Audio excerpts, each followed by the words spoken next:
Hi, everyone, and welcome to another episode of the Lunchtime Chat, hosted and produced by NAMI Hillsborough and NAMI Pasco. I'm Natasha Pierre, Vice President of NAMI Hillsborough, and I'm joined with Debbie Prue, who is the Executive Director of NAMI Pasco. And today we have another fantastic episode for you, and we're joined with Valerie Rash. Valerie, thank you so much for joining us today. Absolutely. Thank y'all for having me. Let's begin with you telling us a little bit about you, who you are, what you do. Okay. Well, my name's Valerie. I'm originally from the Panhandle of Florida, but I live here in the Tampa Bay area now with my husband, and I'm a ballroom dance instructor. Interesting. Okay. Yeah. Awesome. And Yeah. how has your life been impacted by mental health conditions? Whew. Well, in every way that's only it. But it started in third grade. I experienced childhood anorexia. I guess that would have made me 9. And that was not necessarily a chemical thing. That was more of a social peer pressure thing. I was a size 14 and my friends were a size 10. And so I wanted to get down to where they were. So that kind of had a grip on me for a little while. We didn't really technically recognize it, but looking back, that's what had happened. Really my journey with mental illness, the start of the long journey was in 8th grade. I experienced my first depression, and that was a direct result of being bullied in 8th grade. So that was a really rough year for me, and I didn't know what was going on. I was quieter. I was sad. I didn't want to eat, kind of all the telltale signs of depression. But I didn't recognize it. Some of my friends even noticed it, but none of us knew what it was because we hadn't been taught about it. So getting through that year was tough. I had to kind of do it on my own. I got better, went to high school, and then again in 10th grade and 12th grades, that's when I experienced my next 2 depressions. And finally in 12th grade, I told my dad what was going on. And luckily luckily for me, my father knew what I was going through because he himself had gone through 2 depressions in his life. So I was extremely blessed to have someone who understood what I was going through, didn't make me feel ashamed of it, and offered to get me help, which I did take. And that was when I was put on my first medication as an antidepressant. That worked great for several years. Coming up into my early 20s, when a lot of mental illnesses are diagnosed, right? That's when we first start seeing a lot of symptoms. It was the same for me, going back into depression. But after a while, I noticed that I started to have these really elevated moods. I would get really creative. I wouldn't want to eat. I couldn't sleep. I was constantly wanting to go after some new project. And I knew that wasn't quite right for me. So I looked up, probably on a WebMD, I looked up online my symptoms, and that's when I requested to have a psychological exam, where they did finally diagnose me with bipolar disorder, generalized anxiety disorder, social anxiety, and agoraphobia. So that was kind of a big day for me, getting those diagnoses. And it happened to be 2 weeks before my wedding. So Wow. it wasn't good timing. Yeah. Well, sometimes I've heard that when people receive their diagnosis or diagnoses, it's bittersweet. On one end, it's like, okay, great, there's a name for what I'm experiencing, but also there's some sadness because, okay, I've got a mental illness. When you finally got the full diagnosis, what was that like for you, especially being that close to making a lifelong commitment? It was exactly like what you said, Natasha. It was very bittersweet because, like you said, when you have something going wrong for so long, to finally have a name for it, to have a diagnosis, to know that there's treatment, that's a huge relief. Even though you're finding out something is wrong, it's still a huge relief to have a name to it. And so I started going through, trying to get therapy and get medications. But there was probably a year-long period in my life where I say that I went through a mourning period for myself. And what I mean by that is I recognized that my life would never be the same. I would be up against some, unique challenges, new challenges. And so for a good year there, I kind of was mourning who I was at that point, and giving up on some of the hopes and dreams that I had for the rest of my life, knowing that I was going to have to be mindful and maintain my mental health. So it really was, like you said, Natasha, a very bittersweet thing. but I'm very thankful it happened. Yeah. Yeah. Now, what do you think was the worst point in your mental health journey? There were a couple. I'd say that one of the first times that I really felt like I hit rock bottom was in probably 2014, 2015, after I'd received my diagnosis. There's only a handful of people that know this about me, but I voluntarily admitted myself into a psychiatric facility twice in 1 year because I had become so deeply depressed that I was suicidal and I was actively making plans. And so I knew I needed to go someplace to keep me safe, to get me help. And so that really was, going along with the stigma, it was a shameful thing for me. Even though I knew I was doing the right thing, it was still, I felt like I shouldn't be there and I felt like I should be strong enough to get through it. But I have to say that those times, being in those group therapies, being in those facilities, there's no pretense, right? We're all there for a reason. So I've had some of the most personal and intimate moments with people who were in there because we were peers in the fact that we understood what each other were going through. And so that was a rock bottom moment for me, but there were some beautiful things that came out of it. You mentioned stigma, and there's two types of stigma, the external and the internal, the self-stigma. Which would you say you've encountered most? Self-stigma, most definitely. And especially, in the beginning, that bittersweet thing, like you talked about, understanding something's wrong with you. What was the question? I forgot the question.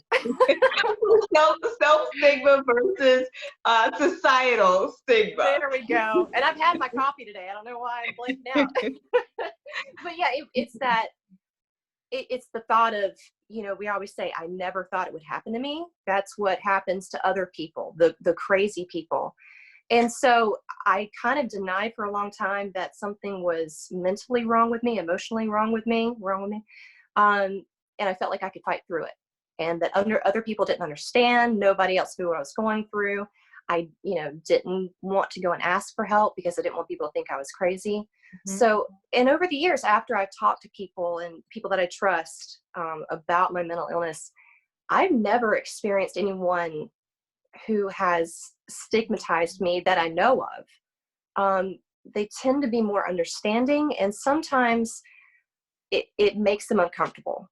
So that's one thing that I really try to figure out is talking to people, sharing my story and, what I've been through, but at the same time, trying to make sure that they understand where I'm coming from. You know what I mean? There's not enough education out there for people to know what to do when someone's talking to them like that. So that's just been a few of the things that I've come up against as far as stigma goes. Now, in your healing journey, what has helped you get where you are today? First of all, my family, my mom and my dad. Like I said, if it weren't for my dad, who knows if or when I would have ever received treatment. And having his support, his and mom's support, they were my bedrock. They are the people that remind me of who I truly am and understand that what I'm going through, the way that I may act, the things that I may feel are not truly me. It's my illness. And they have loved me through just thick and thin. Same thing with my husband. Bless his heart. We started dating before I got the diagnosis, so he really didn't know what he was signing up for, but he has been a trooper, and he helps me to understand, to see those symptoms coming out, because, with a mental illness, when we're dealing with a lot of things at the same time mentally, it's hard for us to notice if we're getting worse, if we're getting depressed. So he really helps me to keep an eye on how I'm doing and asks me, how you doing today? How are you feeling? You feeling anxious? And that's a huge help every day, because it sometimes takes a village. And two, I have wonderful friends, a few of which, we've talked about their own mental health struggles, and I've pointed them in the direction of getting help, and it's made a difference in their lives. So it's one of those situations where I really wish I didn't have to go through this. It's not a blessing in and of itself, but the things that come out of it, the relationships you build, the empathy that you gain, it can be a beautiful thing to help connect other people. Absolutely. And we know that it's human to have bad days. So I won't ask you if you have bad days because we all do. On your bad days, do you have a go-to thing, activity that can pull you out of a depression? I do. There's, it's a multi-prong approach, right? Mhm. You've got to have all different things to help you lift your mood. Or sometimes for me, if I have an elevated mood, I need to be brought down.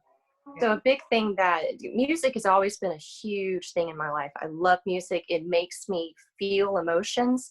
And so I actually, on my iPod, I have different playlists. Like one's called Pick Me Up. It's like fun, fast beat songs.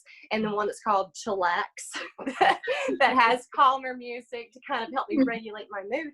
And it Mhm. really helps. And of course, being a ballroom dance instructor, music is a big part of my job anyway, which is what I love. So that's one thing that definitely helps. Exercising. I've been doing P90X. It's kicking my butt, but I can definitely tell a difference in how I feel after I work out. So those are two big things that I do, into talking to my mom and keeping in touch and talking to people in my life about what I'm going through to help them understand.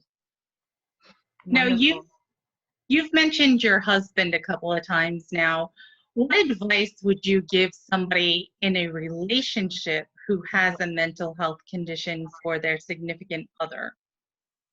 I would say talk to them about it, hear their story, hear what they go through.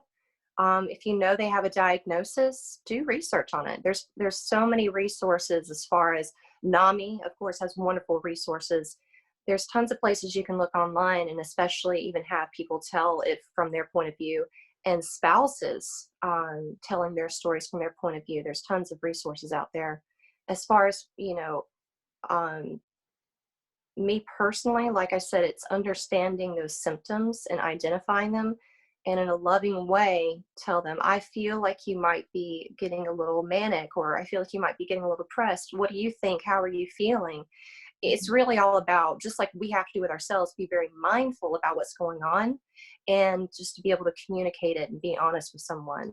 That means the world to someone, is being able to be honest and still know that they're loved, even though they may be going through a lot of stuff. Absolutely. You've given us a lot of information, Valerie. I've got one more question for you. You mentioned a mourning period that Yeah. you had to go through, and I think many people who live with a mental illness perhaps have had that period where they were mourning the them, the you, the me that we thought existed, and now we're embracing this new person. For Yeah. people who will watch and see this video and maybe they just got their diagnosis and they're in that mourning phase, what advice do you have for them? I would definitely tell them it's going to take a while. It's not, recovery is not something that takes place overnight.